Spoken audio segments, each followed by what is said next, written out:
Hello বন্ধুরা, সুন্দরী হেসেলে আপনাদের সকলকে স্বাগত। আজ আমি আবারও একটি নতুন রেসিপি নিয়ে চলে এসেছি।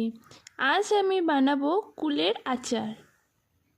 আমাদের বাড়িতে টোপা কুলের গাছ আছে, আর এই বছর গাছে প্রচুর পরিমাণে কুল হয়েছে। আর আমি প্রত্যেক দিন কিছু কিছু করে পাকা কুলগুলো পেড়ে রোদে শুকনো করে রাখি।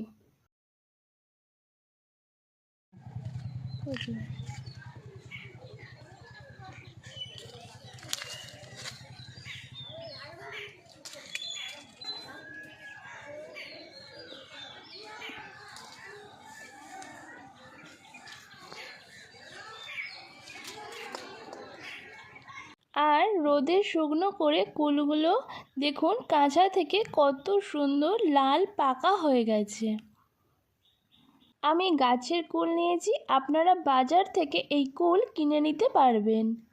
এরপর আমি কুলগুলোকে ভালোভাবে পরিষ্কার করার জন্য হালকা গরম জলে ভিজিয়ে রেখেছি 5-6 মিনিটের মতো। এরপর কুলগুলোকে জলের মধ্যে হাত দিয়ে রগড়ে রগড়ে খুব ভালোভাবে ধুয়ে নেব। এইভাবে আমি সবকটা কুলগুলোকে ধুয়ে নিয়েছি। এরপর কুলগুলোকে জল থেকে ছেঁকে একটি চুবড়িতে আমি রেখে দিচ্ছি। অবশ্যই আপনারা এইভাবে হালকা গরম জলে কিন্তু কুলগুলোকে ধোবেন।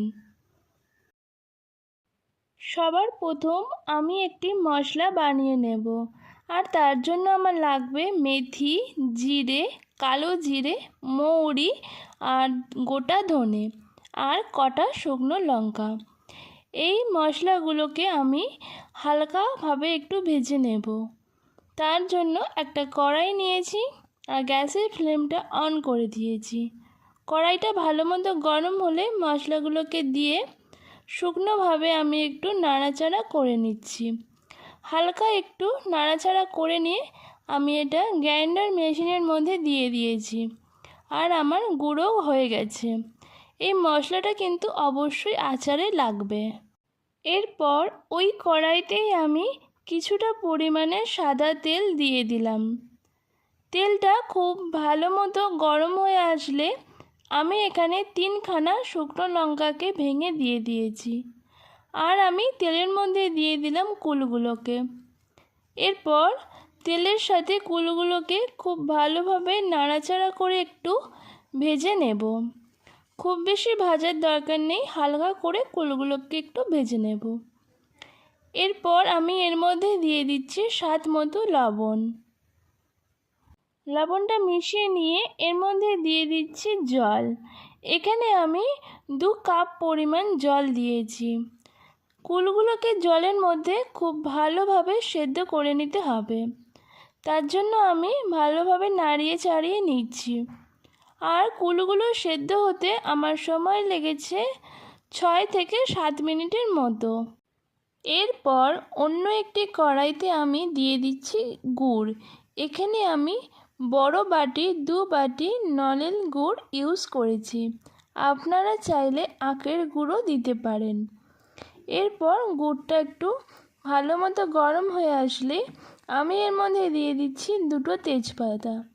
তেজপাতাগুলোকে আমি ছিঁড়ে দিয়েছি, আর গুড়ের মধ্যে একটু নাড়াচাড়া আমি করে নিচ্ছি তেজপাতাগুলোকে। এরপর গুড়টা খুব ভালো মতো ফুটে আসলে আমি এর মধ্যে দিয়ে দিচ্ছি সেদ্ধ করে রাখা কুলগুলো। সবকটা কুলগুলোকে আমি কড়ার গুড়ের মধ্যে দিয়ে দিচ্ছি একে একে। এরপর গুড়ের সাথে আমি কুলগুলোকে খুব ভালো মতো নাড়াচাড়া করে মিশিয়ে নিচ্ছি। এখানে কিন্তু অবশ্যই আপনাদের খেয়াল রাখতে হবে গ্যাসের ফ্লেমটা কিন্তু এই সময় মিডিয়ামে থাকবে। আর খুব ভালোভাবে গুড়ের সাথে কুলগুলোকে আমি মিশিয়ে নেব। দেখুন গুড়টা কিন্তু খুব ভালো মতো ফুটছে। গুড়টা যখন ফুটে আসবে আর গাঢ় হয়ে আসবে তখনই বুঝবেন প্রায় আমাদের কুলের আচার রেডি হয়ে এসেছে। সব কিছুকে খুব ভালোভাবে আবারও আমি নাড়িয়ে চাড়িয়ে নিচ্ছি। দেখুন কুলগুলোর কিন্তু কালার একেবারেই চেঞ্জ হয়ে গেছে। এরপর আমি এর মধ্যে দিয়ে দিচ্ছি আগে থেকে ভেজে গুঁড়ো করে রাখা যে মশলাটা। এখানে আমি 2.5 চামচের মতো মশলা দিয়েছি। আপনারা আপনাদের আচারের পরিমাণ বুঝে কিন্তু সব কিছু উপকরণ দেবেন।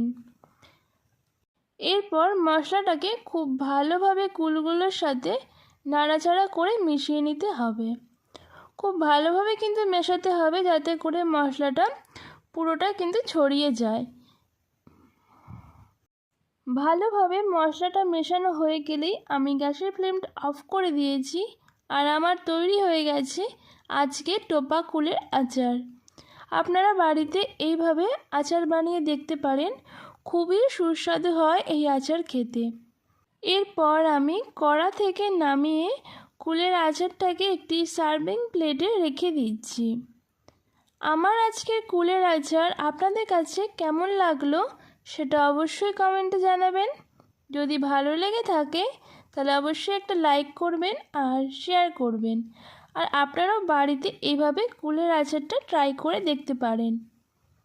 আর অবশ্যই আপনাদের জানিয়ে রাখি, এইভাবে কুলের আচার করে একটি কাঁচের বয়ামে রোদে দিলে এই কুলের আচার বহুত দিন পর্যন্ত ভালো থাকবে। আমার চ্যানেলে এই রকম নিত্য নতুন রান্না দেখতে অবশ্যই আমার চ্যানেলটাকে সাবস্ক্রাইব করে পাশে থাকবেন। তাহলে আজকের মতোই ধন্যবাদ, দেখা হচ্ছে পরবর্তী ভিডিওতে।